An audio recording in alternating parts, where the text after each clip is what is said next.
Took my wife's phone in for repair. The technician, a family friend, pulled me aside and said, "Cancel the cards and change the locks immediately." Confused, I asked, "WHT happened?" He showed me the screen. I found these scheduled messages. "I'm Marcus Turner, 44 years old, and I live in Portland, Maine, which is basically the kind of place where people argue about whether Dunkin' Donuts or local coffee shops make better brew, and honestly, that's about as exciting as it gets most days. My wife, Laura, is what I affectionately call a graceful chaos tornado, which sounds romantic until you realize she literally destroys everything she touches with the kind of efficiency that would make a demolition crew jealous. The woman goes through phones like a teenager goes through TikTok trends, breaking at least one device per month, and I'm not exaggerating. Last month, she dropped her iPhone in the toilet while trying to photograph our cat, Mr. Whiskers, who was doing absolutely nothing interesting. The month before that, she left it on the roof of her car and drove off like she was auditioning for Fast and Furious, Suburban Mom Edition. I've watched this woman crack more screens than a hockey player loses teeth, and somehow, I'm always the one who ends up dealing with the aftermath. Me? I'm the responsible one in this marriage, the guy who actually remembers that trash day is Thursday, not whenever the bins start smelling like a crime scene. I'm the one who pays the bills on time, schedules the dentist appointments that Laura swears she'll remember but never does, and makes sure we have toilet paper before we're down to using napkins like we're camping in our own bathroom. My friends call me steady, which is code for boring, and my brother-in-law once introduced me at a barbecue as the guy who probably irons his jeans, which I don't, for the record, but I understood his point. I'm not the life of the party. I'm the guy who makes sure the party doesn't end with someone getting arrested or the house burning down. I'm the designated driver of life, basically, and I've made peace with that role because somebody has to be the adult, and it sure as hell isn't going to be Laura. So when I walked into our kitchen on a random Tuesday morning in October and saw her phone sitting there on the counter, screen shattered into what looked like a spider web designed by a drunk spider, I didn't even sigh. I just picked it up, looked at the damage, and thought to myself, well, here we go again. The thing was barely holding together, with little shards of glass threatening to fall out every time I tilted it, and I could see her lock screen photo. Us at the beach last summer, both looking happy and sunburned, peeking through the cracks like it was trying to escape. Laura was upstairs getting ready for work, probably trying on her 5th outfit of the morning because nothing ever feels right, and I figured this would be a nice surprise for her.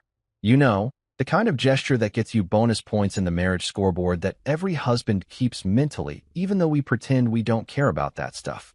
I decided right then and there that I'd take it to Eddie's repair shop downtown and get it fixed while she was at work. Eddie's this local tech wizard who's been fixing our electronics for years, the kind of guy who can resurrect a dead laptop with nothing but a screwdriver and what I suspect might be actual witchcraft. He once fixed our toaster with duct tape and a paperclip, and the damn thing still works 3 years later, so I trust him with pretty much anything that has a power button. Plus, he's cheap, which matters when your wife treats phones like they're disposable cameras from the 90s. I texted Laura to let her know I was taking care of it, got a bunch of heart emojis in response because that's her love language apparently, and headed out the door feeling pretty good about myself. The drive to Eddie's shop took maybe 15 minutes through Portland's downtown area, past the coffee shops where people sit with their MacBooks pretending to write novels, past the boutique stores that sell $30 candles that smell like coastal mornings or whatever marketing nonsense they come up with, and past the harbor where tourists take pictures like they've never seen water before. I parked in front of Tech Haven, which is what Eddie calls his shop, even though it's basically a cluttered room that smells like circuit boards and energy drinks, and walked in to find him hunched over someone's computer like a surgeon performing open-heart surgery. He looked up, saw me with the phone, and just nodded because we've done this dance enough times that he knows the routine. "Laura again?" he asked, taking the phone from me and examining it with the kind of professional assessment that doctors probably use when looking at x-rays. "When is it not, Laura?" I replied, and he laughed that knowing laugh that married guys share when they talk about their wives' quirks. He told me it would take about 30 minutes, maybe an hour tops, and I should grab a coffee and come back.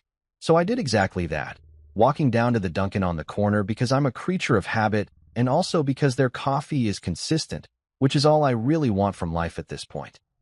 I sat there scrolling through my phone, checking emails about work stuff that could definitely wait, looking at pictures of my kids even though I'd just seen them at breakfast, and generally killing time like every other middle-aged dude in America. I wasn't thinking about anything dramatic or life-changing. I was literally wondering if I should get an apple fritter or if that would count as breaking my half-hearted attempt at eating healthier that I'd started on Monday and would probably abandon by Friday. When my phone rang and Eddie's name popped up on the screen, I figured he was calling to tell me the phone was ready or maybe that he needed some specific information about Laura's account. I answered while taking a sip of coffee, casual as anything, ready to just pick up the phone and head home. But Eddie's voice came through the speakers sounding weird, like strained and quiet, and he said, "Marcus, you need to come back to the shop right now." Not in a "hey, it's ready" kind of way, but in a "something is very, very wrong" kind of way that made my stomach drop faster than Laura drops phones. I drove back to his shop, probably breaking a few traffic laws, my mind racing through possibilities. Did he find something illegal on her phone? Was there some kind of malware? Did she secretly have a gambling problem I didn't know about? When I got there, the shop door was locked, which was weird because it was the middle of the day, and I had to knock before Eddie opened it, looked both ways down the street like he was in a spy movie, and pulled me inside. Just a nice husband move, right? That's what I thought when I picked up that phone. Just being a good partner, fixing something broken, earning those marriage points. Yeah, that's exactly what I thought too. Right before my perfectly boring, predictable marriage went full Netflix thriller and I realized that sometimes the most dangerous thing you can do is be helpful. Eddie locked the door behind me with this weird urgency that you usually only see in movies when someone's about to reveal that aliens are real or the government is listening through your microwave. And I'm standing there in his cramped little shop thinking maybe the guy finally snapped from inhaling too many soldering fumes. I mean, Eddie's always been a bit eccentric. The kind of dude who wears the same Star Wars t-shirt 3 days in a row and thinks energy drinks count as a food group. But this was different. His face had gone completely pale, like he'd just watched someone kick a puppy, and his hands were actually shaking as he gestured for me to follow him to the back workbench where Laura's phone was sitting under one of those bright LED lamps he uses for delicate repair work. "Eddie, what's going on, man?" I asked, trying to keep my voice light because honestly, I thought maybe he'd found some embarrassing photos or discovered that Laura had been texting her book club friends about how I snore like a congested walrus, which I do. But that's not exactly classified information. Did you accidentally delete something? Because if it's her contacts, I can probably recover most of them from the cloud, and she won't even notice if we lose a few random numbers from people she met at yoga 3 years ago and never talked to again. He didn't laugh at my attempt at humor, which should have been my first clue that this wasn't about lost contacts or accidentally wiped photos. Instead, he picked up the phone with 2 fingers like it was contaminated with some kind of deadly virus and turned the screen toward me. "Marcus, I need you to listen to me very carefully and not freak out, okay? Can you do that for me? Can you promise me you won't completely lose your shit right here in my shop?" Now, when someone asks you to promise not to freak out, that's pretty much a guarantee that you're about to freak out, right? It's like when a doctor says you might feel a little pressure, which actually means this is going to hurt like hell, and you'll probably cry. I nodded anyway because what else are you going to do? And Eddie pulled up Laura's messaging app, which I noticed had way more conversations than I expected because apparently my wife texts more people in a day than I talk to in a month. So I was replacing the screen, right? Eddie started explaining in this fast, nervous way that made him sound like he'd had about 6 espressos. And the phone kept buzzing with notifications, which is normal, whatever. But then I noticed something weird in her notification center. There were these scheduled messages, like a bunch of them, all queued up to send on specific dates over the next few months. At first, I thought maybe it was birthday reminders or anniversary stuff, because people do that. My mom schedules messages to herself so she remembers to water her plants, which is sad but also kind of genius. I was starting to get impatient because Eddie tends to ramble when he's nervous, and I had about 1,000 things to do that day, including a conference call at 2 that I definitely couldn't miss. Okay, so she schedules messages. Is that really worth locking the door and acting like we're in a Jason Bourne movie? Maybe she's planning a surprise party or something. Eddie's expression shifted from nervous to something that looked like genuine fear mixed with pity, which is never a combination you want to see on someone's face when they're talking about your spouse. "Marcus, these aren't party invitations. These are, look, I'm just going to show you, because if I try to explain it, you're going to think I'm making it up or that I've finally lost my mind from spending too much time alone with broken electronics. He tapped the screen a few times and pulled up the scheduled messages folder, which I didn't even know existed because I'm technologically competent enough to send texts and check email, but I'm not exactly hacking into the Pentagon over here. What I saw made my brain basically short-circuit like one of Eddie's broken computers. There were dozens of messages, all carefully dated and timed, stretching out over the next 4 months. The first one was scheduled to go to her sister 3 weeks from now, and it said something about how I'd been having memory issues lately, and she was worried about early-onset dementia. Another one, set for mid-December, was addressed to our family doctor asking about cognitive testing for Marcus and mentioning how I'd been forgetting important things and acting confused. I scrolled through more of them, my heart doing this weird thing where it felt like it was beating too fast and too slow at the same time, and each message was worse than the last. There was one to our insurance company asking about policy details and specifically mentioning that I was the primary policyholder. There was one to her friend Jennifer talking about how difficult it was watching me decline and how she didn't know how much longer she could handle the stress. There was even one to our kids, our actual children, explaining that Dad was sick and they needed to prepare themselves for difficult decisions ahead. What the hell is this? I heard myself say, except my voice sounded weird and distant like it was coming from someone else's body. Is this some kind of joke? Is Laura planning some elaborate prank that's going to end up on YouTube with everyone laughing at how gullible I am? Eddie shook his head slowly, and I could see he genuinely wished it was a prank because that would make this whole situation so much simpler and less terrifying. Keep scrolling, Marcus. It gets worse. Like, significantly worse. Like, call the police and maybe a lawyer worse. I didn't want to keep scrolling. Every instinct in my body was screaming at me to just put the phone down, walk out of the shop, go home, and pretend this never happened. But I kept going because apparently, I'm the kind of idiot who can't resist picking at a scab even when I know it's going to hurt. The messages got progressively more detailed and more disturbing. There was one scheduled for January, 2 months away, to our financial advisor asking about transferring assets and what happens to joint accounts in the event of Marcus's passing. Another one to a real estate agent asking about selling our house and what the property value was in the current market.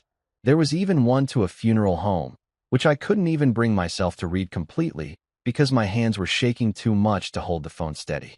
Eddie, I said, and my voice came out as barely more than a whisper. Eddie, what am I looking at here? Please tell me there's some reasonable explanation for this that doesn't involve my wife of 17 years planning to kill me and make it look like I died from some mysterious degenerative brain disease. He ran his hand through his hair, which was already standing up in weird directions from him, doing that same gesture probably 50 times since he discovered this nightmare. Marcus, I think you need to cancel your credit cards and change your locks. Like today. Like right now. I'm not trying to be dramatic or paranoid, but this looks like a textbook setup for insurance fraud and possibly murder. I watch a lot of true crime documentaries, and this is literally the playbook. First, you establish that the person is mentally declining so nobody questions weird behavior. Then you get access to finances and insurance. Then something tragic happens, and everyone just thinks it was a sad but inevitable outcome of the disease. I actually laughed at that point, which was probably not the appropriate response, but my brain couldn't process what it was seeing, so it just defaulted to hysterical laughter. Eddie, are you high? Did you eat some edibles before I got here? Because this is insane. Laura's not a murderer. She's a kindergarten teacher who cries during dog food commercials and once made me drive 20 minutes out of our way to avoid hitting a turtle crossing the road. She doesn't even kill spiders. She catches them in cups and releases them outside while talking to them about how they're just trying to live their lives. You're telling me that woman is planning to murder me for insurance money. But even as I said it, I could hear how desperate and unconvincing I sounded, like I was trying to convince myself more than Eddie. Because the evidence was right there on the screen, time-stamped and scheduled and meticulously planned. This wasn't some spontaneous decision or emotional outburst. This was calculated.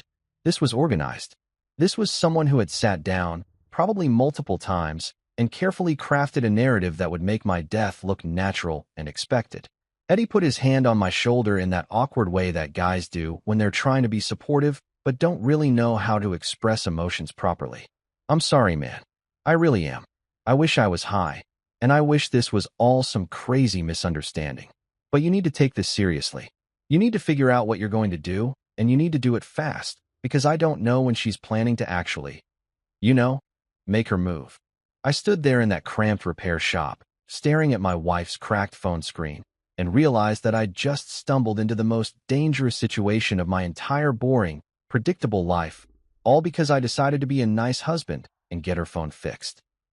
I drove home from Eddie's shop in what I can only describe as a fugue state, which is a fancy psychological term I learned from some documentary I watched at 2 in the morning when I couldn't sleep, and it basically means your brain is functioning, but you're not really present in your own body. I don't remember hitting a single stoplight or turning onto our street or even parking in the driveway, but suddenly I was sitting in my car staring at our house.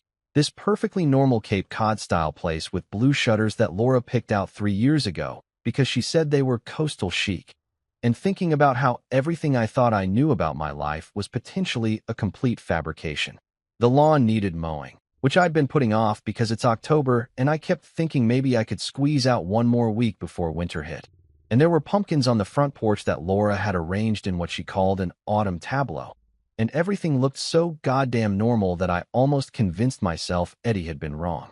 But then I remembered those scheduled messages, each one a carefully placed domino in what was apparently a plan to make me disappear, and I felt my stomach turn over like I'd eaten bad seafood. I had Laura's phone in my jacket pocket. Eddie had insisted I take it, said something about evidence and documentation that I barely processed. And I kept touching it through the fabric like I needed to confirm it was real and not some hallucination brought on by a gas leak or a brain tumor or whatever else could explain this absolute insanity. Laura's car was already in the driveway, which meant she'd gotten home from work before me, and I could see lights on in the kitchen through the window. For a brief, wild moment, I considered just driving away, maybe going to a hotel or my brother's place in Boston or possibly just Mexico, because I'd always wanted to see the pyramids and now seemed like an excellent time to become an expat. But that's not how I'm wired, unfortunately. I'm the guy who confronts problems head-on, even when those problems might literally involve my wife trying to poison me or push me down the stairs, or whatever creative method she'd chosen from what I imagined was probably a very detailed Pinterest board titled, "How to Murder Your Husband and Get Away with It." I walked into the house trying to act normal, which is incredibly difficult when you're simultaneously terrified and furious and also questioning your own sanity. Laura was in the kitchen cooking, and the smell hit me immediately. Lasagna, my favorite, which she makes with this ricotta mixture that's probably got enough calories to require its own insurance policy, but tastes like something angels would eat if angels weren't too busy with harps and clouds. She was humming along to some song playing from her iPad, probably something from her Cooking Vibes playlist that's mostly just acoustic covers of 80s songs, and she looked so normal and happy and completely not like someone who was planning to become a widow by January that I felt this cognitive dissonance that was almost physically painful. "Hey, honey," she called out when she heard me come in, turning around with this bright smile that I'd seen 1,000 times over 17 years of marriage. "You're home earlier than I expected. How was your day? I'm making lasagna because I know Tuesdays are rough for you with all those client meetings, and I thought you could use some comfort food." I stood there in the doorway like an idiot, trying to figure out if this was genuine affection or if she was fattening me up before the slaughter like some twisted version of Hansel and Gretel. "My day was interesting," I managed to say, hanging up my jacket carefully so she wouldn't hear the phone in my pocket. "Got a lot done. You know how it is. Same old corporate nonsense that nobody actually cares about, but everyone pretends is vitally important." She laughed at that, which she always does when I make cynical comments about my job and insurance risk assessment, which is exactly as boring as it sounds, but pays well enough that we can afford her phone-breaking habit. "Well, dinner will be ready in about 20 minutes. Why don't you go change and relax? You look stressed. Is everything okay?" The concern in her voice sounded genuine, which was somehow worse than if she'd been cold or distant, because it meant either she was an incredible actress or I was losing my mind, and Eddie had completely misinterpreted a bunch of innocent scheduled reminders. Except there was nothing innocent about a message to a funeral home, and I knew that. But my brain was still desperately trying to find an escape hatch from this nightmare. I went upstairs and changed into comfortable clothes, moving on autopilot while my mind raced through every possible scenario. Maybe Laura was planning a surprise intervention because she genuinely thought I was sick. Maybe she'd been talking to WebMD too much and convinced herself I had early dementia based on the fact that I sometimes forget where I put my keys. Except that didn't explain the insurance inquiries or the real estate agent or the funeral home, and I knew I was grasping at straws that didn't exist. When I came back downstairs, the table was set with our nice plates, the ones we usually only use for company or holidays, and there were candles lit because apparently this was going to be a romantic Last Supper situation. Laura had opened a bottle of red wine, some Cabernet that we'd been saving from our anniversary last year, and she poured me a glass with a smile that made my paranoia spike to levels that probably required medication. I sat down across from her, and she served the lasagna with this flourish like she was on the Food Network, and it looked perfect, golden and bubbly, and exactly like it always did when she made it.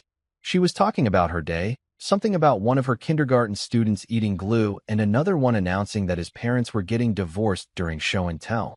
And normally, I would have been engaged and asking questions and making jokes about how 5-year-olds have no filter. But instead, I was analyzing every word she said, looking for hidden meanings or threats or some indication that this was all part of her master plan.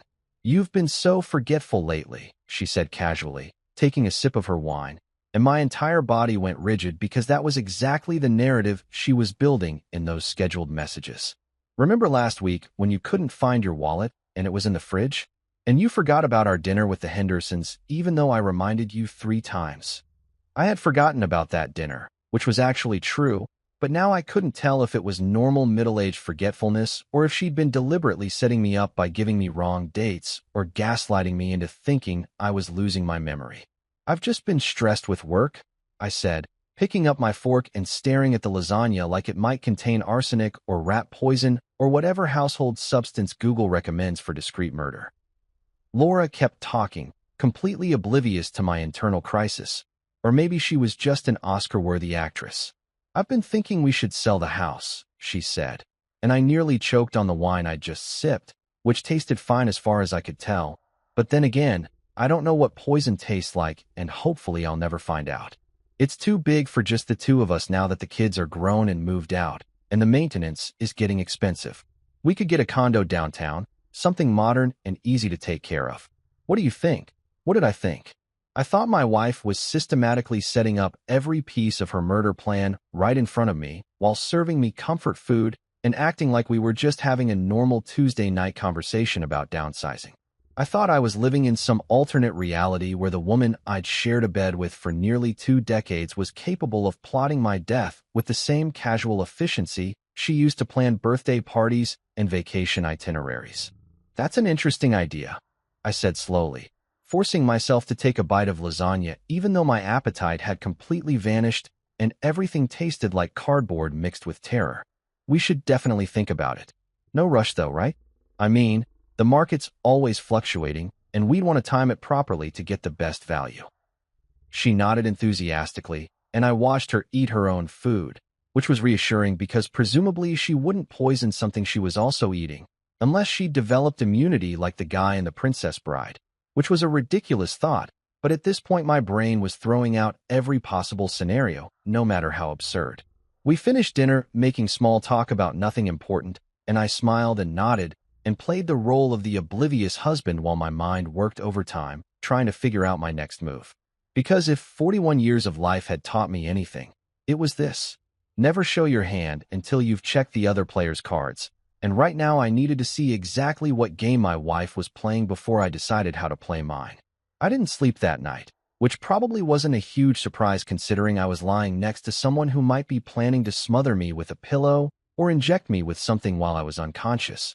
And let me tell you, spousal paranoia is one hell of an insomnia cure. Laura was sleeping peacefully beside me, breathing in that steady rhythm that usually comforted me but now sounded vaguely ominous, like maybe she was dreaming about life insurance payouts and tropical vacations funded by my untimely demise.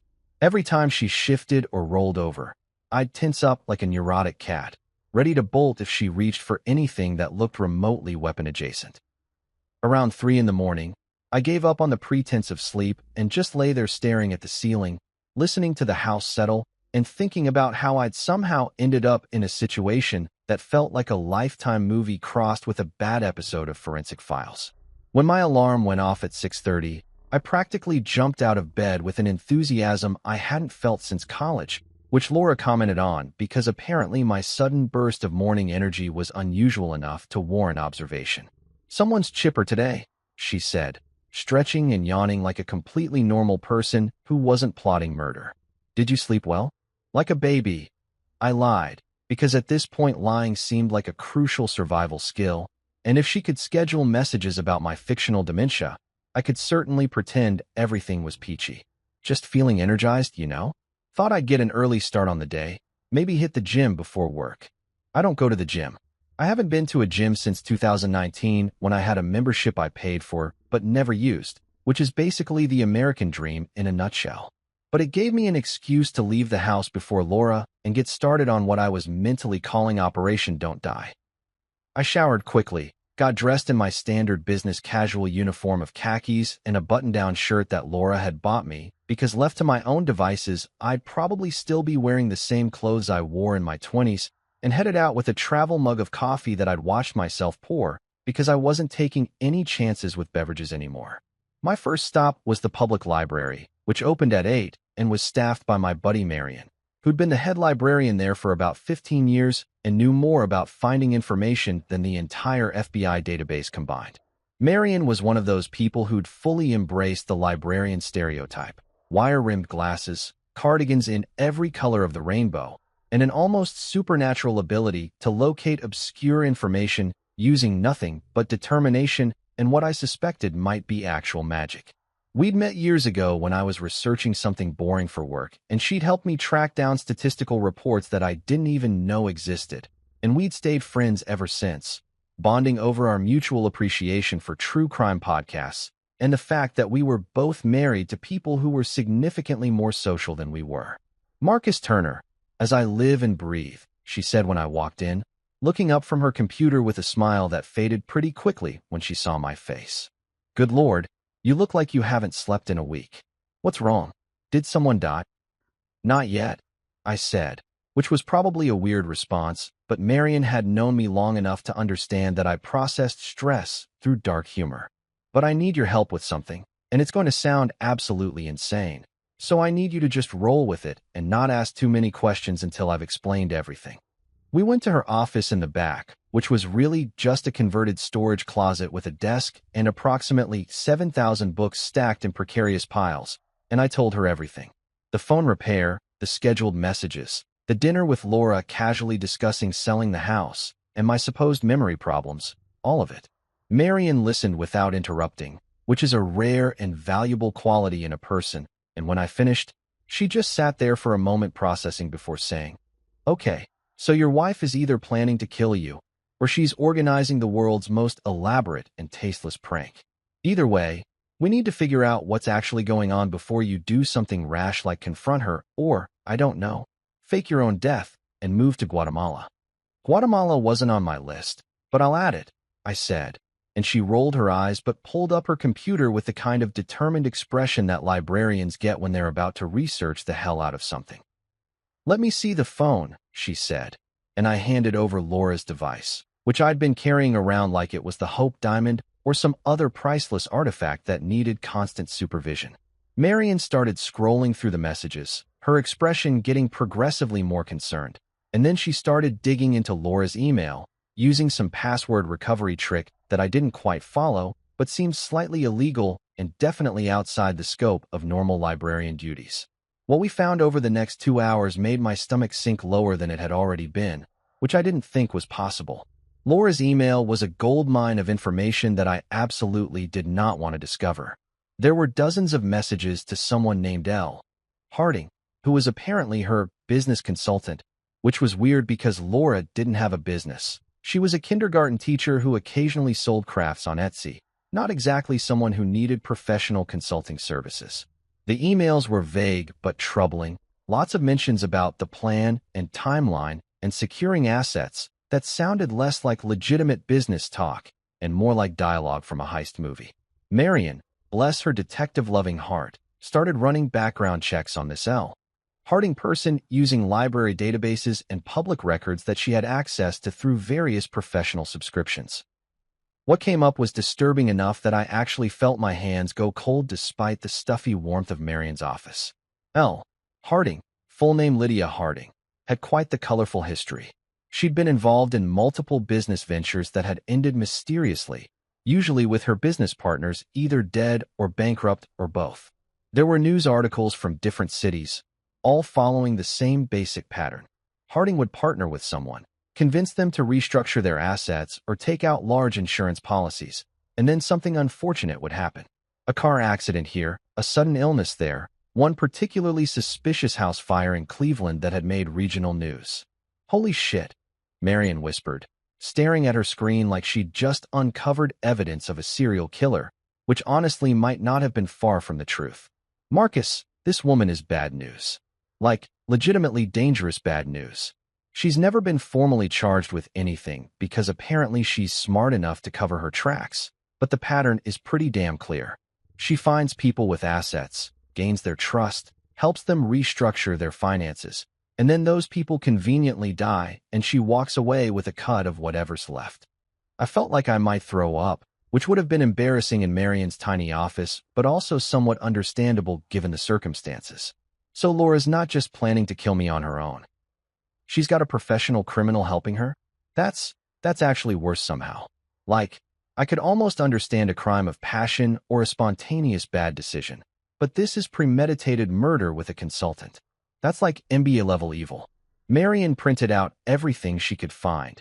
Emails, news articles, public records showing Harding's various business registrations, and the mysterious deaths of her associates.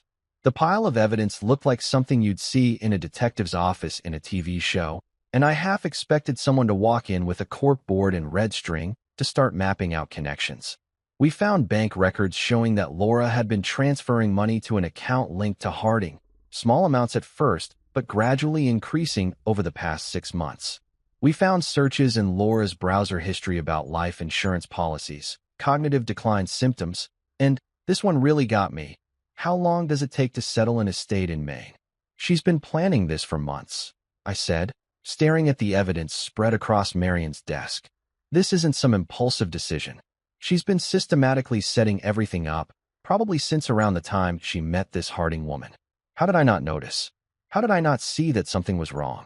Marion put her hand on my shoulder in that comforting way that people do when they're trying to make you feel better but don't actually know what to say. Because you trusted her, Marcus.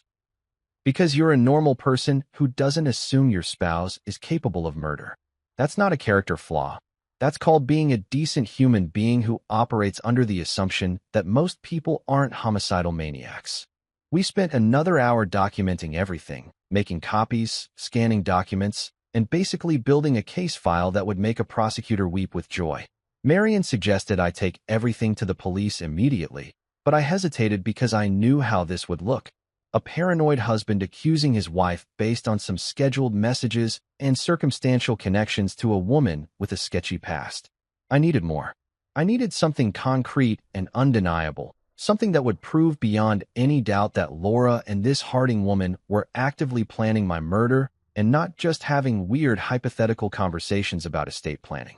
I need to meet this Harding woman, I said finally, and Marion looked at me like I'd just announced I was going to juggle chainsaws while riding a unicycle. I know it sounds crazy, but if I can get her talking, maybe record a conversation or get her to admit something, then we'd have real evidence. Right now, all we have is suspicious patterns and concerning messages. I need proof. Marion argued with me for about 20 minutes, pointing out very reasonably that confronting a potential murderer was generally considered a bad idea and possibly suicidal. But I was determined. Because survival isn't just about hiding from danger. It's about facing it head-on with evidence, documentation, and hopefully a really good recording device. I left the library with a folder full of evidence that felt like it weighed about 1,000 pounds, even though it was probably just 20 or 30 pages of printed documents and screenshots. And I spent the rest of the morning at a coffee shop planning my next move like I was some kind of amateur detective instead of an insurance risk assessor whose biggest professional thrill usually involved calculating premium adjustments. My phone buzzed around 11 with a text from Laura that made my blood pressure spike so fast I probably could have powered a small generator. Dr. Patterson wants to see you today at 2 p.m. He has an opening and thinks we should do that cognitive assessment we talked about. I already confirmed you'd be there. Love you. We hadn't talked about any cognitive assessment. I mean, she'd mentioned my supposed forgetfulness at dinner, but we definitely hadn't had a conversation about scheduling doctor's appointments, which was classic Laura behavior, except now it felt sinister instead of just her usual tendency to make decisions and inform me about them afterward. Dr. Patterson was our family physician, a guy I'd been seeing for routine checkups for the past decade. And he seemed like a perfectly normal doctor who occasionally made dad jokes and had a framed picture of himself holding a fish on his office wall. The idea that he might be involved in this scheme seemed ridiculous, but then again, everything about this situation seemed ridiculous, so I wasn't ruling anything out. I texted back a simple, "Okay, see you there," because what else was I going to say?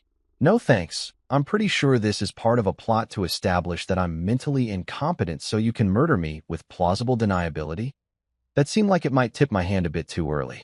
Instead, I called Marion and told her what was happening, and she immediately went into research mode, which is apparently what librarians do when their friends are potentially being set up for medical fraud and murder. "I'm looking up Dr. Patterson right now," she said, and I could hear her typing furiously in the background. "Let me see if there's anything sketchy in his history, any malpractice suits or complaints or connections to your wife or this Harding woman. Give me 20 minutes. 20 minutes later, she called back, sounding frustrated. "He's clean as far as I can tell. Good reviews. No complaints. Board certified. All the usual credentials that suggest he's a legitimate doctor and not some quack who's helping wives murder their husbands. But that doesn't mean Laura hasn't gotten to him somehow. Maybe she's offering him money, or maybe she's manipulating him into thinking you really are sick. You need to be careful, Marcus. If he's documenting that you have cognitive decline, that's evidence that can be used against you later." I drove home to pick up Laura for the appointment because apparently we were going together, which made sense if this was all part of her plan, but was incredibly awkward given that I now knew she was trying to kill me. She was waiting by the door when I arrived, looking concerned in that wifely way that probably would have seemed sweet a few days ago, but now just looked calculating. "I'm glad you're taking this seriously," she said as we got in the car. "I know you think I'm being paranoid, but I've been really worried about you, honey. You haven't been yourself lately." I wanted to scream that of course I hadn't been myself because I discovered my wife was plotting my murder, but instead I just nodded and said something non-committal about how I'd been stressed with work, which was actually true even though work stress was currently the least of my problems. We drove to Dr. Patterson's office in silence, Laura occasionally glancing at me with what looked like genuine concern, but might have been her mentally calculating how much longer she had to maintain this charade. The waiting room was standard medical office decor, outdated magazines, uncomfortable chairs, a receptionist who looked like she'd rather be literally anywhere else, and that weird smell that all doctors' offices have that's part antiseptic and part despair. We checked in, and within 10 minutes, a nurse called my name and led us back to an examination room where Dr. Patterson was waiting with a clipboard and a smile that seemed a little too practiced. "Marcus, Laura, good to see you both," he said, shaking my hand with that firm grip that doctors learn in medical school to project confidence and competence. "Laura called me earlier this week expressing some concerns about your memory and cognitive function, and I thought it would be good to do a thorough assessment just to establish a baseline and make sure everything's okay." Earlier this week, so she'd been setting this up before the phone incident, which meant I'd just stumbled onto her plan by accident when I decided to be a helpful husband. The irony was almost funny, except it really wasn't.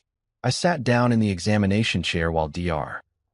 Patterson pulled out what looked like a standardized cognitive assessment form, and Laura sat in the corner looking supportive and worried like she'd rehearsed this performance in a mirror.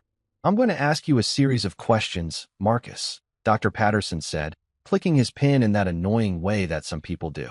"Simple stuff, nothing to worry about." "What's today's date?" "November 3rd, 2025. I answered immediately, because unlike whatever narrative Laura had been spinning, my brain worked just fine and I wasn't about to fail some basic memory test. He nodded and made a note, and we continued through the assessment, counting backward from 100 by sevens, remembering a list of words he gave me, drawing a clock showing a specific time, all the standard tests they use to check for dementia or cognitive impairment. I aced every single one, answering quickly and accurately, and I could see Dr. Patterson's expression shift from professional neutrality to something that looked like confusion. Meanwhile, Laura was sitting in the corner, and I noticed her smile getting tighter with each correct answer I gave, like she was watching her carefully constructed plan unravel in real time.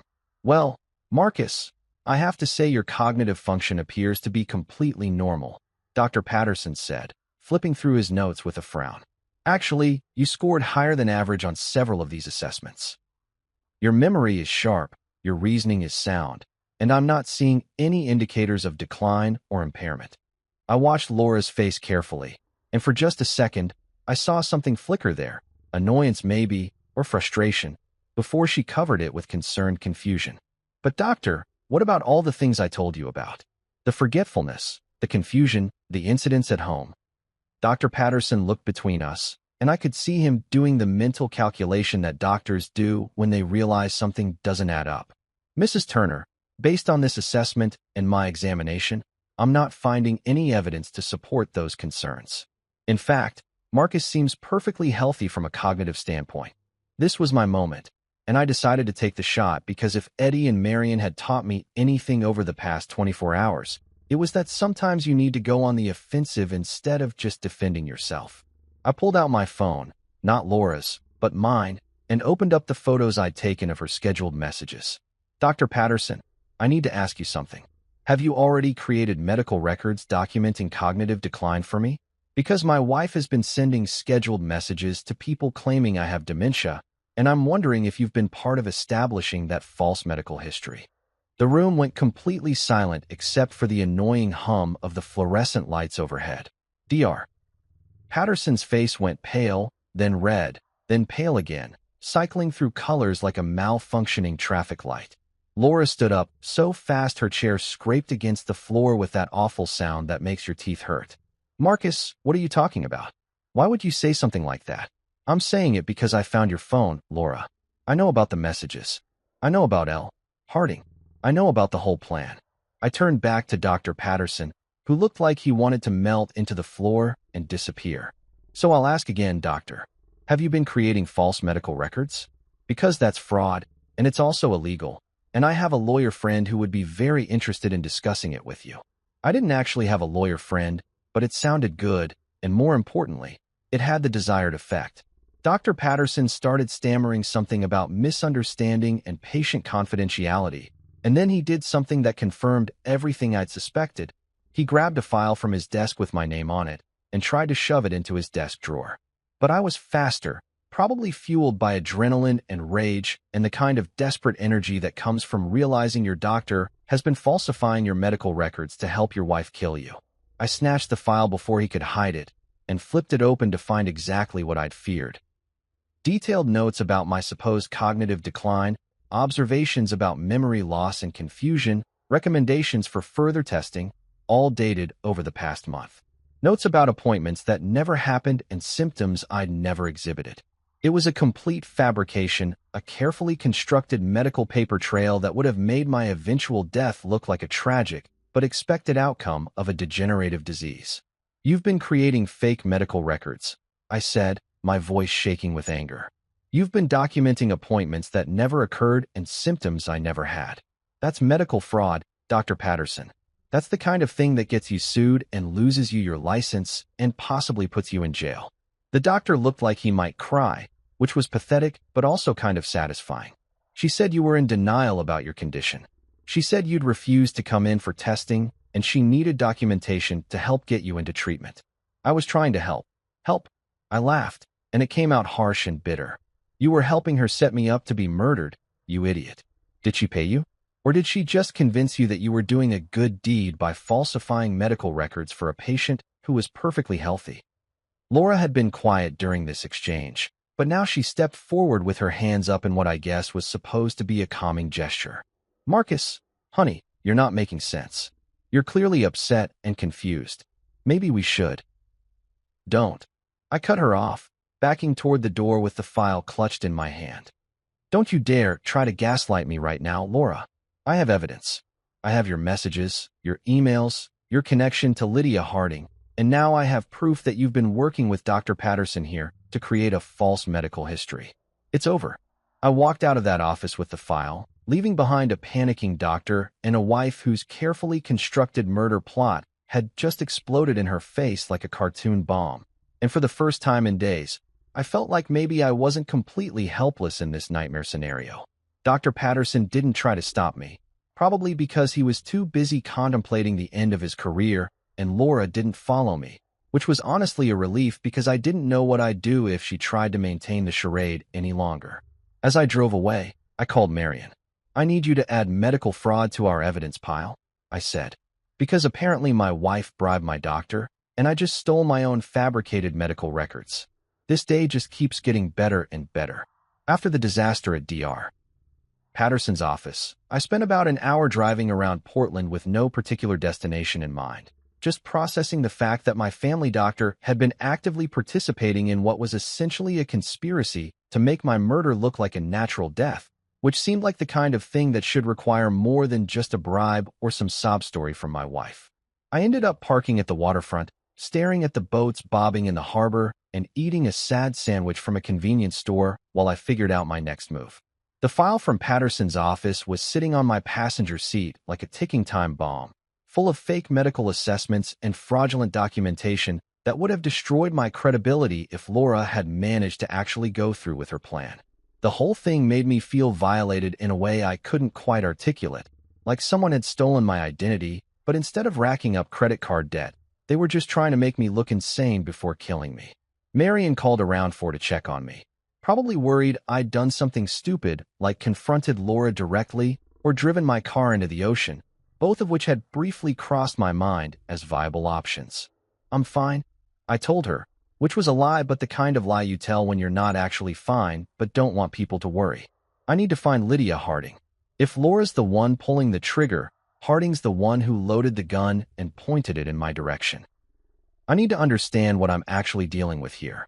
Marion had already anticipated this request because she's psychic or just knows me too well, and she'd spent the afternoon tracking down Harding's current location using library databases, social media, and what I suspected was probably some mildly illegal hacking. Turns out the woman wasn't even trying to hide. She had a downtown condo in one of those new luxury buildings that look like they're made entirely of glass and the crushed dreams of people who can't afford to live there. Her LinkedIn profile described her as a financial restructuring consultant, which is apparently professional code for, I help people steal money and occasionally murder their business partners. Marcus, I really don't think you should go alone, Marion said, her voice tight with concern. This woman is dangerous. She's been connected to at least 3 suspicious deaths that we know about, and probably more that never made the news.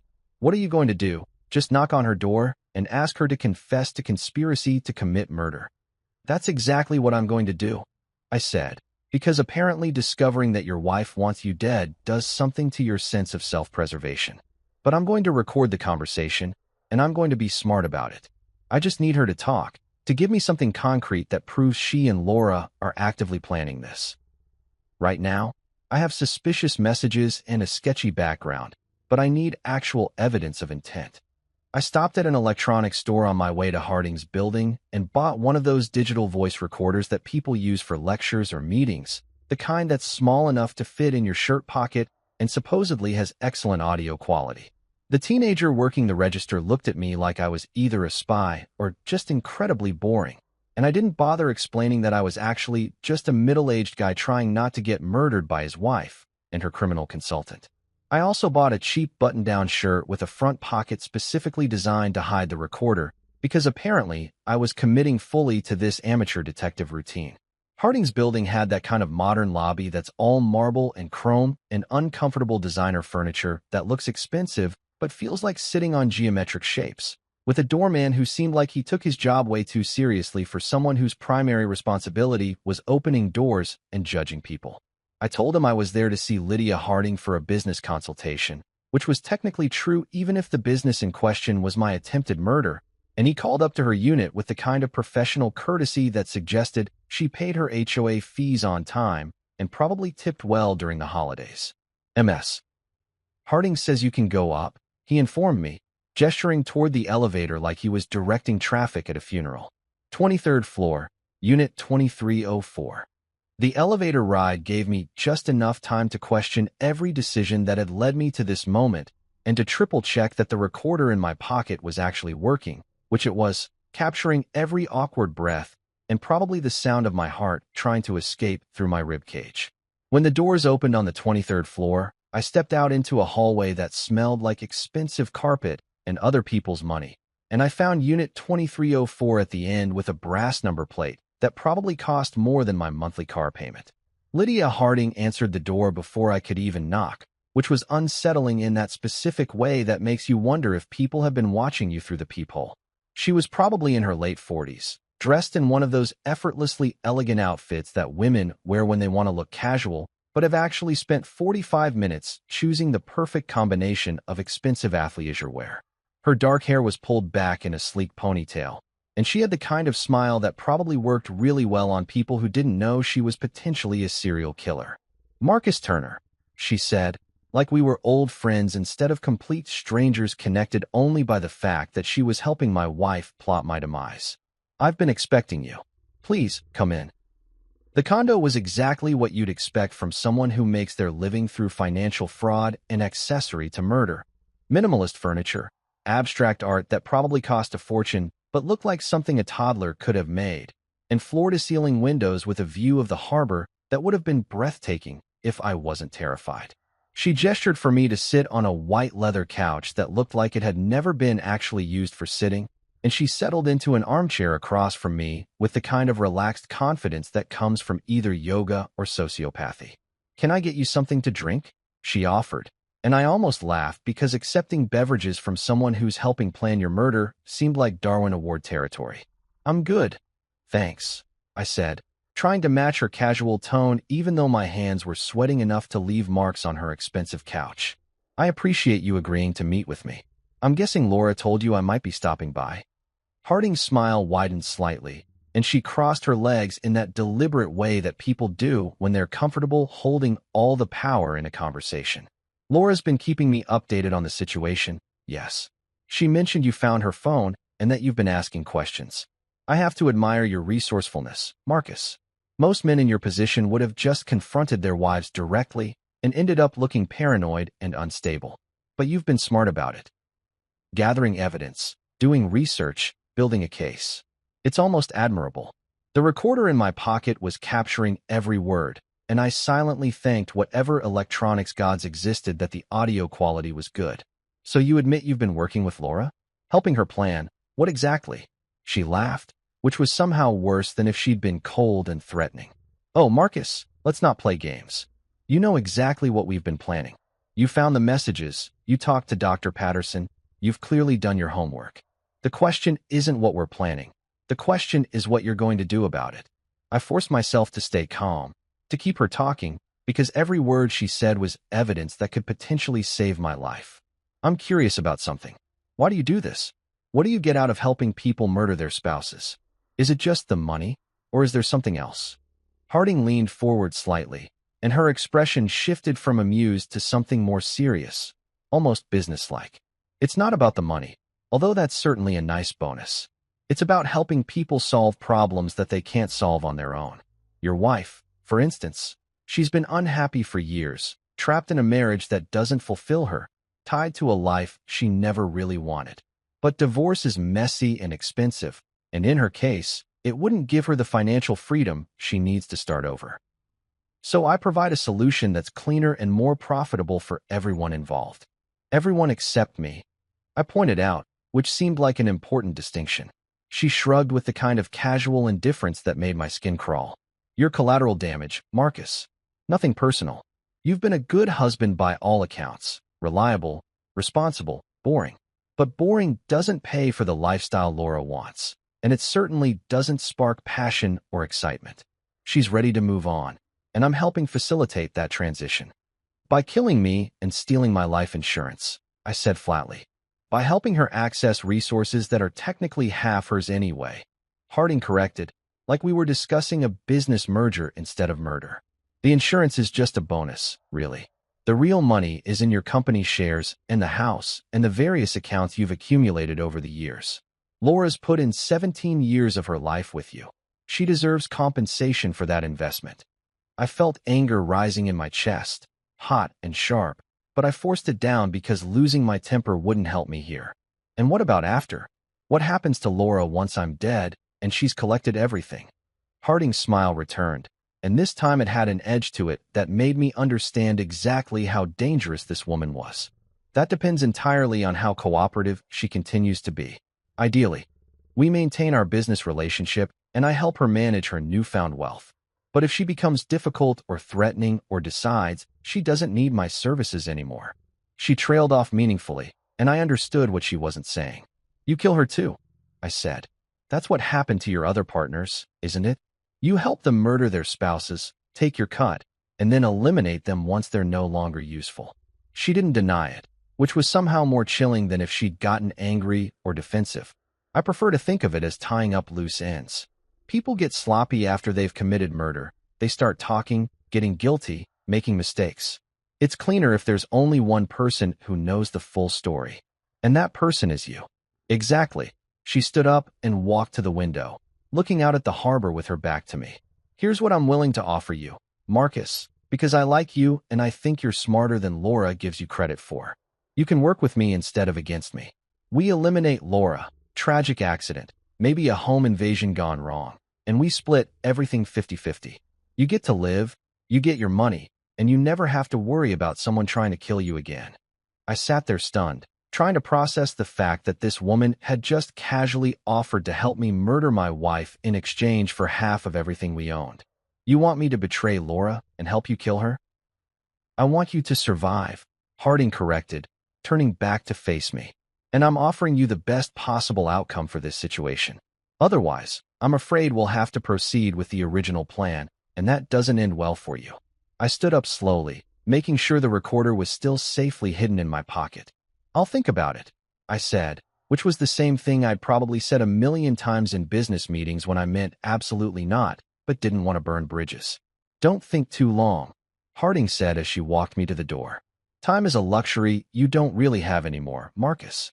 I left Harding's building feeling like I'd just had a conversation with the devil wearing Lululemon and drinking overpriced kombucha, and I sat in my car for a solid 10 minutes, just staring at the steering wheel and trying to process the fact that I'd been offered a deal to murder my own wife by the woman who was currently helping her murder me, which felt like some kind of twisted moral philosophy question that would make Socrates need therapy. The recording device in my pocket felt like it was burning a hole through my shirt, even though it was just plastic and circuitry, but it represented something important. Actual evidence of conspiracy, intent, and premeditated murder that even the most skeptical cop would have to take seriously. I drove to the waterfront pier because apparently that had become my go-to spot for existential crises and life-altering decisions, and I sat on a bench watching seagulls fight over discarded French fries while I tried to figure out what the hell I was supposed to do next. My phone buzzed with a text from Laura asking where I was and when I'd be home for dinner, which felt surreal given that she was actively planning my death and I'd just been offered the opportunity to return the favor. I texted back something vague about running errands and needing time to think, which was the understatement of the century, but seemed safer than, I'm sitting on a pier contemplating whether to go to the police or just disappear to Mexico and start a new life as someone who sells handmade hammocks to tourists. My phone rang, and I saw my son Evan's name pop up on the screen, which immediately made my stomach drop because I hadn't talked to him since this whole nightmare started, and I suddenly wondered what Laura had been telling our kids. Evan was 26, living in Boston with his girlfriend, working some tech job that I didn't fully understand, but that seemed to involve a lot of video conferences and craft beer. He was a good kid. Well, good adult now. And the thought that Laura might be poisoning him against me made me angrier than almost anything else in this situation. Hey, Dad, he said when I answered. and his voice had that careful tone that people use when they're about to deliver bad news or ask uncomfortable questions. How are you doing? Mom called me yesterday and said some stuff that got me worried.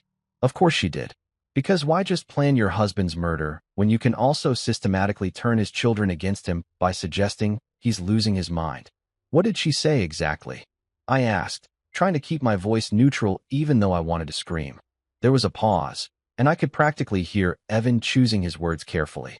She said you've been having memory problems, that you've been forgetting things and getting confused, and that she's worried you might have early dementia or something. She wanted me to be prepared for the possibility that you might need care soon, and she asked if I'd noticed anything weird when we talked last month. I closed my eyes and took a deep breath, counting to 10 like my therapist had taught me back when my biggest problem was work stress and not my wife's elaborate murder plot. Evan, I need you to listen to me very carefully, and I need you to trust me. I don't have dementia. I don't have memory problems. My brain works perfectly fine, and I can prove it if necessary. What I do have is a wife who's been working with a criminal consultant to make it look like I'm mentally incompetent so that when I die mysteriously, everyone will think it was a tragic but expected outcome of a degenerative disease. The silence on the other end of the line lasted so long that I thought maybe the call had dropped, but then Evan said, "Dad, that's insane. Are you hearing yourself right now? That sounds exactly like something someone with paranoid delusions would say." "I know how it sounds," I said, and I could hear the desperation creeping into my voice. "I know it sounds completely crazy, and that's exactly why Laura's plan was so brilliant. But I have evidence, Evan. I have recorded conversations, scheduled messages, fake medical records, connections to a woman who's been involved in multiple suspicious deaths. I'm not making this up, and I'm not losing my mind.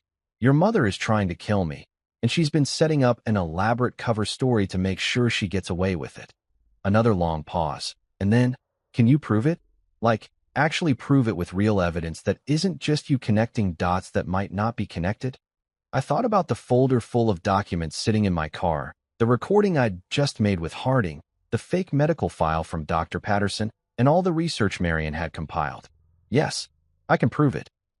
But I need you to trust me until I can show you everything, and I need you to not tell your mother that we had this conversation, because if she knows I'm building a case, she might accelerate her timeline." Evan sighed heavily, and I imagined him running his hand through his hair the way he always did when he was stressed, a habit he'd inherited from me. "Okay, I trust you, Dad, even though this is the weirdest conversation we've ever had, and I'm genuinely concerned about everyone's mental health right now. What do you need me to do?" "Nothing yet," I told him. "Just be ready in case I need you to verify that I'm not actually losing my mind. And maybe don't eat anything your mother cooks for you in the near future, just to be safe." He laughed nervously at that, which was probably the only appropriate response to your father suggesting your mother might poison you. We talked for a few more minutes, mostly me reassuring him that I was taking this seriously and handling it responsibly. And by the time we hung up, I felt slightly better knowing that at least one of my kids might believe me when this whole thing eventually blew up. I called Marion next because she'd become my unofficial co-conspirator in this disaster, and she answered on the first ring like she'd been waiting by her phone. "Tell me you didn't do anything stupid with Harding," she said immediately. "Define stupid," I replied, and I heard her groan. I got her on tape admitting to everything. The plan to kill me, her history of eliminating her business partners, and she even offered to help me murder Laura instead, which was a twist I genuinely didn't see coming. Marion let out a noise that was half laugh and half horrified shriek. "She offered to help you kill your wife? Marcus, this woman is completely unhinged. We need to go to the police right now, tonight, with everything we have. This has gone way past the point where you can handle it yourself." She was right, obviously, but I hesitated because I knew how this would play out. I'd go to the police with my story about my wife trying to kill me. They'd interview Laura, who would cry and talk about how worried she's been about my mental health. And even with the evidence I had, there was a chance they'd see me as a paranoid husband having a breakdown rather than a victim of an elaborate murder plot. "I need to make sure we have everything documented properly," I said. "I need to organize all the evidence so it's clear and undeniable. And then we go to the police together with a complete case that they can't ignore or dismiss." Marion agreed reluctantly, and we spent the next 3 hours at her house organizing everything into a coherent narrative that would make sense to someone who wasn't already living this nightmare. We created a timeline starting from when Laura first met Harding 6 months ago, tracking her suspicious financial transactions, the gradual setup of the fake medical narrative, the scheduled messages that were designed to establish my cognitive decline, and culminating in the recorded conversation with Harding admitting to conspiracy to commit murder. We printed out emails, bank statements, news articles about Harding's previous victims, and Dr. Patterson's fraudulent medical records. By the time we finished, we had a 3-inch thick binder that looked like something a federal prosecutor would use in a RICO case. "This is solid," Marion said, flipping through the organized evidence with an expression that mixed pride with horror. "This is really, genuinely solid evidence of conspiracy to commit murder and fraud. The police can't ignore this, Marcus. They'll have to take it seriously." My phone buzzed with another text from Laura, this one more insistent. "Marcus, where are you? I'm getting worried. Please come home. We need to talk." The "we need to talk" part sent chills down my spine because that phrase has never meant anything good in the history of marriage. And given current circumstances, it probably meant she was ready to move forward with whatever method of murder she'd settled on. "I can't go home," I said, showing Marion the text. If she's texting me about needing to talk, that means something's changed. Maybe Harding told her about my visit, or maybe she figured out that I stole the medical records from Patterson. Either way, going home right now feels like walking into a trap.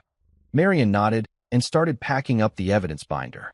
"Then we go to the police station right now. Tonight.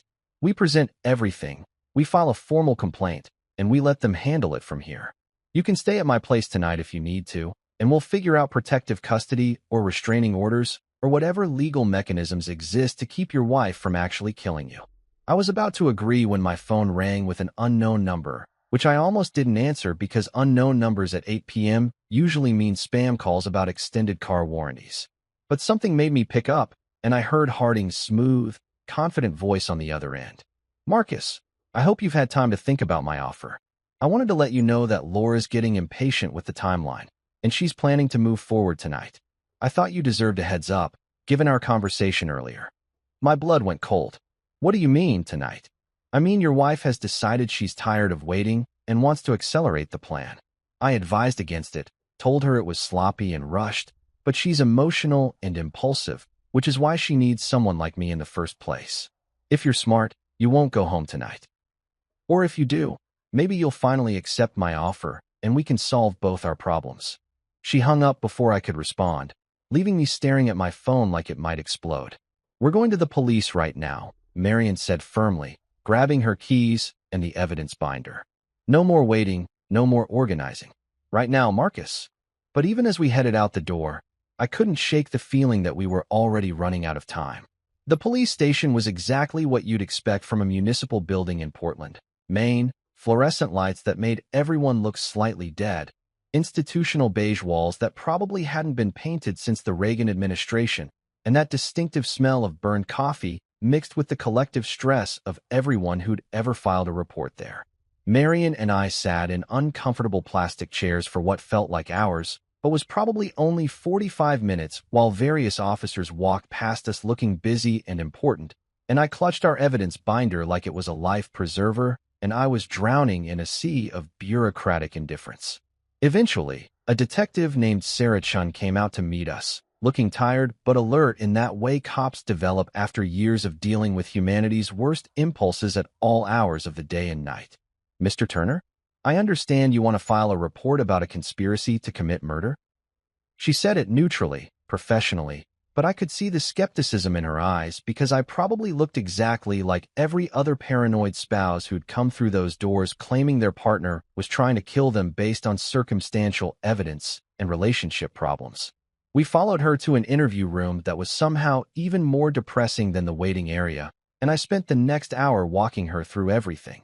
The phone repair discovery, the scheduled messages, Laura's connection to Lydia Harding, the fake medical records from Dr. Patterson, and finally the recorded conversation where Harding admitted to the entire plot and offered to help me murder my wife instead. Detective Chun listened without interrupting much, occasionally taking notes, and I watched her expression shift from professional skepticism to genuine concern as the evidence piled up. "This is extensive," she said, flipping through the binder Marion had organized. "And the recording with Ms. Harding is particularly damning. I'm going to need to verify some of this information and consult with the DA's office. But based on what you've shown me, we have probable cause to bring both your wife and Lydia Harding in for questioning." She paused and looked at me with something that might have been sympathy. "Mr. Turner, I have to ask, are you currently safe? Do you have somewhere to stay tonight that isn't your home?" I nodded, still processing the fact that the police were actually taking this seriously instead of dismissing me as a crazy person. "I can stay with Marion or get a hotel room. I'm definitely not going home tonight.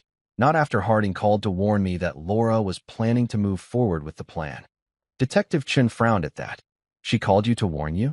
That's unusual behavior for someone involved in a murder conspiracy. Did she say specifically what your wife was planning to do tonight?" "No, just that Laura was getting impatient and wanted to accelerate the timeline. Harding said she advised against it because it was sloppy and rushed, which I guess means even professional murder consultants have standards about doing things properly." I was aware I sounded slightly hysterical, but given the circumstances, I figured I was entitled to a bit of emotional instability. The detective made some calls, spoke to people I couldn't see, and about 20 minutes later informed me that they were sending officers to my house to bring Laura in for questioning and that they'd also be picking up Lydia Harding from her downtown condo. "We'll need you to stay here for a bit longer," she said. "We may have additional questions once we've made contact with both women, and we want to make sure you're in a secure location until we understand the full scope of the threat." So I waited. Marion sat with me because she's a better friend than I probably deserve, and we drank terrible coffee from a vending machine while I alternated between feeling vindicated that the police believed me and absolutely terrified about what was going to happen next. My phone kept buzzing with texts from Laura, first asking where I was, then expressing concern, then getting progressively more frantic about why I wasn't answering and whether I was okay. I showed each message to Detective Chun, who documented them and told me not to respond, which was fine because I had no idea what I would even say at this point.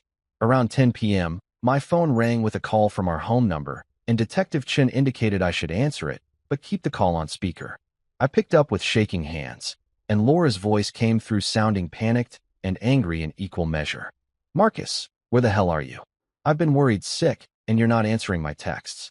The police just showed up at our house saying they need to talk to me about some allegations you made. What's going on? Have you completely lost your mind?" I looked at Detective Chun, who nodded for me to respond. "Laura, I know about the plan. I know about Lydia Harding. I know about the fake medical records. I know about all of it. I found the scheduled messages on your phone, and I have evidence of everything you've been planning."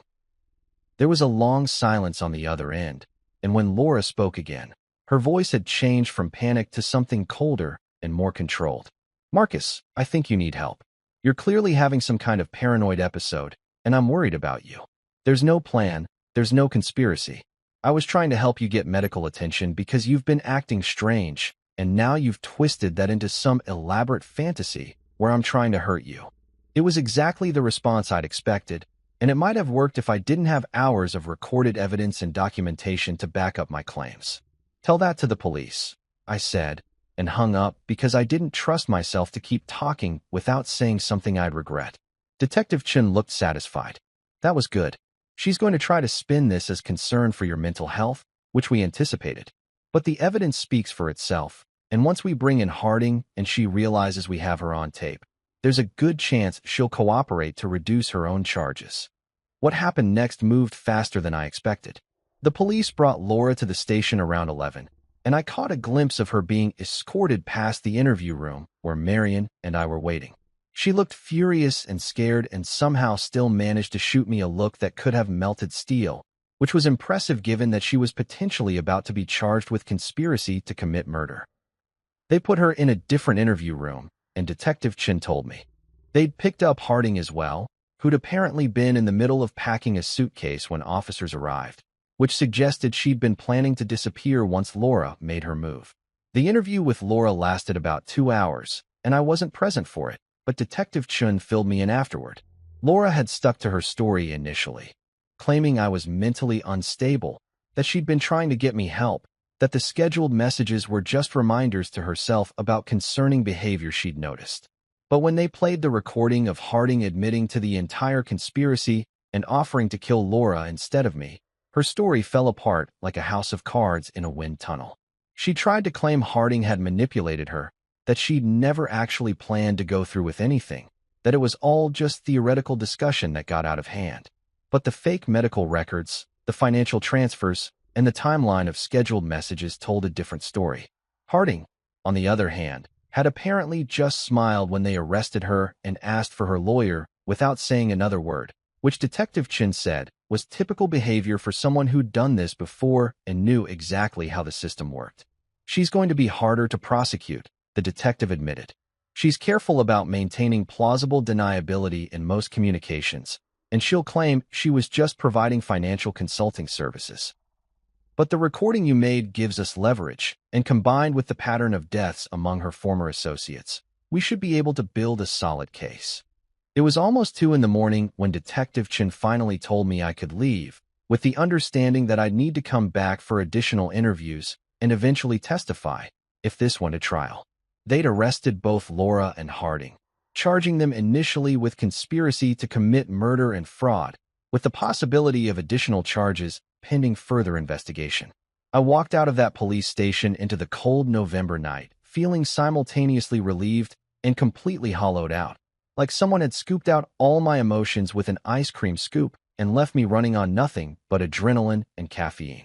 Marion drove me to a hotel because going back to my house felt impossible even though Laura was in custody, and I checked in using my credit card while the night clerk looked at me with the kind of studied disinterest that suggested he'd seen plenty of people having worse nights than mine. The room was generic and impersonal. Beige walls, mass-produced art, a bed that was probably fine but felt like cardboard after everything I'd been through. I sat on the edge of that bed still wearing my clothes and shoes, and I finally let myself process the fact that my wife of 17 years had genuinely tried to kill me, had planned it methodically over months, and would probably be going to prison for a very long time. My phone buzzed with a text from Evan. "Dad, what the hell is happening? Mom's friend Jennifer just called saying Mom got arrested. Please tell me this is some kind of misunderstanding." I typed out a response explaining that it wasn't a misunderstanding, that everything I'd told him earlier was true, and that I'd call him in the morning to explain everything properly. Then I turned off my phone, lay back on the uncomfortable hotel bed, and stared at the ceiling until exhaustion finally dragged me into something that vaguely resembled sleep. The next morning hit me like a freight train made of regret and stale hotel coffee, and I woke up with my clothes still on, my phone buzzing like an angry hornet, and approximately zero clarity about what I was supposed to do with the rest of my life now that my wife was in jail for trying to murder me. I had 17 missed calls, mostly from my kids, a few from concerned friends who'd apparently heard through the Portland gossip mill that something dramatic had happened, and one from my brother asking if I'd finally snapped and killed Laura myself, which seemed like a reasonable question given that he'd always thought our marriage was boring enough to drive someone to homicide. I showered in the hotel bathroom, using those tiny bottles of shampoo that never quite get your hair clean, put on the same clothes because I hadn't thought to pack a bag when I fled my house yesterday, and headed back to the police station because Detective Chun had called asking me to come in for follow-up questions. The media had apparently gotten wind of the story overnight, something about a kindergarten teacher and a professional con artist conspiring to murder the teacher's husband made for great headlines. And there were actually news vans parked outside the station when I arrived, which made me feel like I'd stumbled into someone else's life instead of my own. Detective Chen looked like she hadn't slept either, which made me feel slightly better about my own exhausted appearance. "Your wife wants to make a deal," she told me without preamble, gesturing for me to sit down in the same depressing interview room from last night. Her lawyer contacted the DA this morning offering to testify against Harding in exchange for reduced charges. She's claiming Harding manipulated her, preyed on her vulnerabilities, and convinced her that you were already dying from dementia, so killing you would be a mercy. I actually laughed at that, which probably wasn't the appropriate response, but my brain had apparently given up on normal emotional reactions. A mercy killing? I'm 44 and perfectly healthy. How is that possibly going to fly as a defense? It's not, Detective Chin said flatly. But her lawyer's job is to get her the best deal possible. And right now that means throwing Harding under the bus and hoping the DA feels generous. Harding, meanwhile, is sticking to her story that she was just a financial consultant who had theoretical conversations with your wife, but never actually conspired to commit any crimes. Her lawyer's arguing that the recording you made was obtained under false pretenses and might not be admissible. The thought that either of them might get away with this made my blood pressure spike to levels that probably required medical intervention. Months later, I'm sitting in my new downtown condo, one of those modern places with exposed brick and industrial lighting that I never would have chosen when Laura was around, because she always preferred the coastal charm aesthetic that basically meant everything had to look like it came from a nautical-themed Pinterest board. The trial ended 3 weeks ago, and let me tell you, watching your wife of 17 years get sentenced to 20 years in prison for conspiracy to commit murder is the kind of experience that makes you reconsider every life choice you've ever made, including that regrettable haircut in 2008 and the time you bought a timeshare in Florida. Laura got 20 years after her plea deal fell apart, when prosecutors proved she'd been the primary driver of the murder plot, not some vulnerable victim manipulated by the evil Lydia Harding. Turns out all those emails and text messages showed Laura as enthusiastic and detail-oriented about planning my death as she'd been about organizing our daughter's wedding 2 years ago, which was both impressive and absolutely terrifying. Harding got 25 years for attempted murder, conspiracy, fraud, and about 17 other charges that the DA threw at her once they started digging into her history. They found evidence connecting her to 5 other suspicious deaths, though they could only prosecute her for 2 because apparently murder has statute of limitations issues if you're clever enough about covering your tracks. Dr. Patterson lost his medical license and got 3 years for medical fraud, which seemed light considering he'd been creating fake records to help facilitate murder. But apparently the justice system has different standards for white-collar crimes committed by people who look respectable and own boat shoes. He testified against both Laura and Harding in exchange for the reduced sentence, spending 6 hours on the stand looking like he wanted to melt into the floor while explaining how Laura had convinced him I was in denial about my cognitive decline and just needed documentation to help get me into treatment. The jury didn't buy it, which restored some of my faith in humanity's collective bullshit detector. I'm dating now, which feels weird to even say out loud because I spent 17 years being married and had kind of assumed that was my permanent status until death, preferably natural death at a very old age, not murder orchestrated by my spouse. Her name is Grace. She's a journalist who covers true crime stories for a regional magazine. And yes, the irony of dating someone who writes about murder after nearly being murdered myself is not lost on either of us. We met when she interviewed me for an article about the case, and I should have known I was in trouble when she showed up with actual research about insurance fraud patterns and asked intelligent questions instead of just trying to get me to cry on camera for emotional impact. You know what the weirdest part is? I told Grace over dinner last week at this Italian place that makes carbonara so good it should probably be illegal. I don't even hate Laura. I'm angry, obviously, and I'll never forgive her, and I'm perfectly happy never speaking to her again for the rest of my natural life.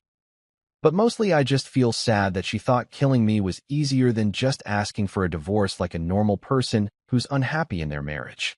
Grace had laughed at that, which is one of the reasons I like her. She appreciates dark humor and doesn't try to make me process my trauma through earnest heart-to-heart conversations that make me want to fake my own death just to escape the emotional vulnerability. Maybe she really wanted that insurance money, Grace suggested. Or maybe she'd watched too many Dateline episodes and thought she could get away with it because everyone else on that show seems shockingly incompetent at murder. Sometimes Laura writes me from prison, long letters about how sorry she is, how Harding manipulated her, how she never actually would have gone through with it. I never reply. I don't open them anymore, actually. They go straight into a box in my closet because my therapist says I might want them someday for closure, which sounds like psychological bullshit. But I'm paying her $200 an hour, so I figure I should at least pretend to take her advice seriously. My kids have adjusted better than I expected, though Sophie still sees a therapist twice a week to process having a mother in prison for attempted murder, and Evan refuses to visit Laura even though she keeps requesting family visits. She tried to kill you, Dad, he said when I suggested maybe he should at least talk to her. I don't really feel like having coffee, and catching up with someone who scheduled your funeral before you were actually dead. I've started cooking, which is hilarious because Laura always handled that, and I'd basically existed on takeout and cereal during my bachelor years. Turns out I'm not terrible at it. I make a decent stir-fry and my scrambled eggs are apparently competent, according to Grace, which I'm choosing to take as a compliment. I watch baseball without anyone complaining about how boring it is. I leave dishes in the sink overnight sometimes just because I can. I bought a ridiculous leather recliner that Laura would have hated, and I sit in it every evening reading books about literally anything except murder, marriage, or insurance fraud. I'm living, basically. Actually living instead of just existing in this comfortable routine that I'd mistaken for happiness because I didn't know any better. And yeah, sometimes I wake up at 3 in the morning thinking about how close I came to dying. How if I hadn't decided to fix Laura's phone that random Tuesday, I'd probably be dead right now, and everyone would think it was tragic early onset dementia. But mostly I just feel grateful that I'm here, that I'm breathing, that I get to make my own terrible life choices instead of having them permanently ended by someone else's worst choices. Because survival isn't just about escaping death. It's about learning to laugh about it later, to turn your trauma into dinner party stories and therapy sessions, and maybe eventually a book deal if Grace's journalist friends are right about publishers loving this kind of content. It's about waking up every morning in your overpriced downtown condo and thinking, well, I'm still alive, which means I won today. And trust me, when life hands you betrayal and a murder plot and a wife who turned out to be significantly more dangerous than you ever imagined, the best thing you can do is survive it, document it, and turn it into material. It's cheaper than therapy, more satisfying than revenge, and way better for YouTube if you ever decide to start a channel about surviving attempted murder. I'm Marcus Turner. I'm 44 years old. I live in Portland, Maine, and I'm the guy who almost got murdered by his kindergarten teacher wife and her professional criminal consultant. And somehow, against all odds and common sense, I'm doing pretty damn okay.